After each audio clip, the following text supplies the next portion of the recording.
বরফে মোড়া মৃত্যুপুরী তুষার রাজ্য হিমালয়, যেখানে একা এক তরুণ সাইকেল চালিয়ে এগিয়ে যাচ্ছেন মৃত্যুর ছায়া মারিয়ে। একটু হড়কে গেলেই শেষ, নিচে 1000 ফুট গভীর গিরিখাত। তবুও পিছু হটেননি কুমিল্লার সন্তান আরিফুর রহমান উজ্জ্বল। ওয়ালটন এখন দেশের সীমানা পেরিয়ে পৌঁছে গিয়েছে 50টিরও বেশি দেশে। ওয়ালটন, ঘরে ঘরে বিশ্বজুড়ে। এভারেস্ট অঞ্চলের কংমালা পাস পৃথিবীর সবচেয়ে বিপজ্জনক টেইলারগুলোর একটি।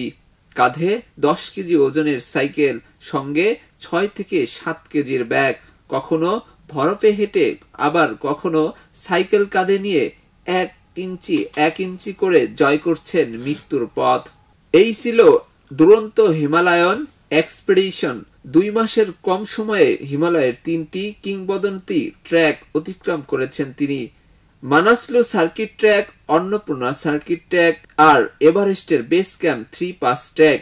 উচ্চতায় 17,000 থেকে 18,700 ফুট। প্রতিটি ধাপ ছিল এক একটি লড়াই, এক একটি চ্যালেঞ্জ। পৃথিবীর ছাদে দাঁড়িয়ে যখন লাল সবুজের পতাকা উড়ছিল, তখন শুধু একজন অভিযাত্রী নয়, উজ্জ্বল হচ্ছিল গোটা বাংলাদেশ।